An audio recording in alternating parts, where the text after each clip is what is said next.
Bismillahirrahmanirrahim.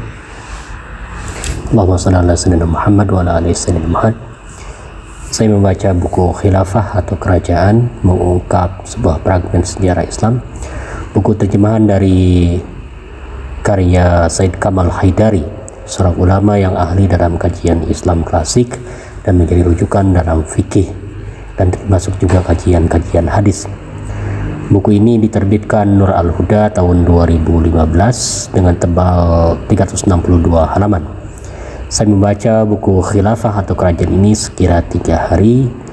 Uraian buku ini fokus pada sosok Muawiyah bin Abu Sufyan dalam perilakunya terkait mengubah sunnah Nabi tentang penisbatan seorang anak pada laki-laki yang menjinahi ibu dari anak tersebut.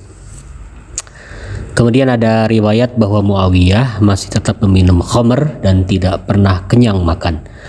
Dalam sehari 7 kali makan dan masih mengatakan tidak kenyang, hanya lelah saja saat berhenti makan. Rakusnya ini dihubungkan pada doa Rasulullah SAW. Suatu hari Muawiyah dipanggil menghadap Nabi dan ia menolak karena sedang makan. Lalu dipanggil lagi dan ia menolak lagi karena sedang makan. Kemudian Nabi mendoakan Muawiyah dengan kalimat, semoga Allah tidak mengenyangkan perutnya. Sejak itulah Muawiyah merasa tidak pernah kenyang, selalu lapar dan banyak makan. Serpihan sejarah lainnya bahwa Muawiyah pula yang menetapkan azan dan iqamah pada sholat Idain, Idul Fitri dan Idul Adha. Khalifah Rashidin dari Abu Bakar sampai Ali bin Abi Thalib mengikuti Rasulullah SAW, tidak mengumandangkan azan dan iqamah pada salat Idain. Muawiyah juga disebut penjual patung berhala dan menggerakkan sahabat Nabi lainnya untuk menentang keluarga Rasulullah SAW saat di Mekah dulu. Apalagi saat menjadi raja di Damaskus yang dikenal dinasti Umayyah, diterangkan ia kejam pada orang-orang dan hanya memperkaya diri beserta keluarganya. Sejarah ini banyak diuraikan pada buku-buku baik klasik maupun modern. Menurut Said Kamal Haidari, ada para ulama yang membela Muawiyah dalam buku-bukunya dengan menuliskan cerita yang tidak berdasarkan realitas sejarah. Yang dibesarkan para ulama kaum Umawi, istilah untuk mereka yang mendukung Muawiyah, bahwa Muawiyah penulis wahyu.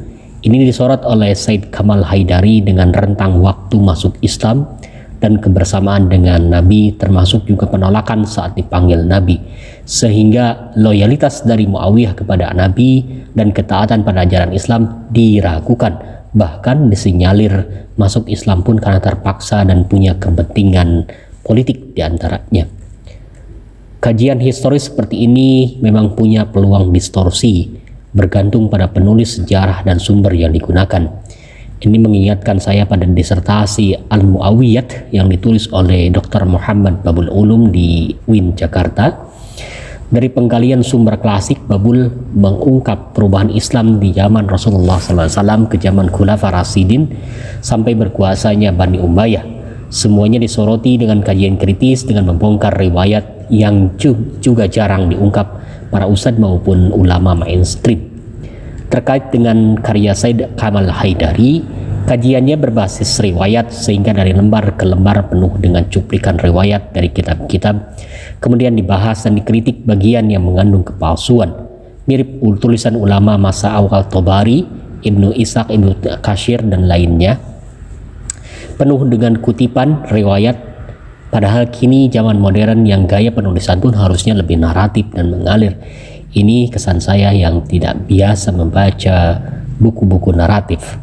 Selain itu, buku Khilafah atau Kerajaan ini memuat informasi keengganan Bukhari mengambil riwayat dari Imam Ja'far Shadiq yang sejaman dan pernah tinggal di Madinah. Bukhari meragukan hadis dari Imam Ja'far Shadiq karena mendengar ucapan dari Yahya bin Sa'id Al-Qattan. Sayangnya tidak diungkap isi dari ucapan tersebut.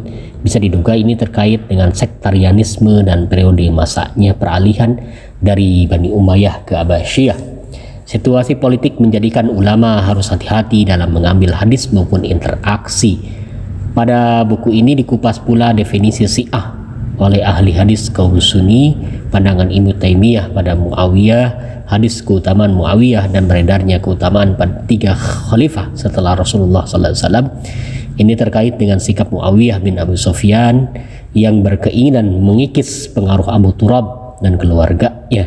Mereka ini dianggap penghalang untuk menarik simpati dan dukungan umat Islam. Bani Umayyah tak bisa menandingi keilmuan dan genealogi Abu Turab yang bersambung dengan nenek moyang baginda Nabi Muhammad SAW. Abu Turab juga menantu, wasi, dan darinya keturunan Rasulullah SAW hadir di dunia ini. Bahkan dalam hadis Al-Kisah, Abu Turab dinyatakan Ahlul Bait yang disucikan. Karena itu pihak yang memusuhinya tak mampu menandingi Abu Turab. Mereka membuat hadis tandingan berupa keutamaan para sahabat dan menetapkan sahabat itu kebal kritik. Demikian sedikit yang bisa saya pahami dari buku Syed Kamal Haidari. Satu hal saja yang kurang pas menurut saya dengan karya Kamal Haidari ini, yaitu karena ini buku ini terjemahan mengungkap sebuah fragmen sejarah Islam. Kalau melihat isi dan uraian buku lebih fokus pada hadis dan riwayat yang terkait dengan Muawiyah bin Abi Sufyan dan para pembelanya dari kalangan ulama yang oleh penulisnya disebut An-Najl Al-Umawi, Jalan Umawi atau ideologi kaum Umawi. Perlu diketahui isi buku ini secara substantif tidak terkait dengan kajian khilafah atau kerajaan dalam konteks historis maupun politik pasca Rasulullah SAW. Jadi judulnya kurang pas, harusnya tentang Muawiyah, meski Al-Muawiyat harusnya ya. Meski kurang pas dengan judul buku terjemahan, saya melihat sisi marketing saja, yaitu untuk mengambil daya tarik orang-orang meski secara isi jauh dari judul buku. Tak percaya, silahkan baca bukunya. Percayalah, buku Khilafah atau Kerajaan karya Kamal Haidari ini sangat layak untuk dibaca oleh Anda. Terima kasih. Assalamualaikum warahmatullahi wabarakatuh.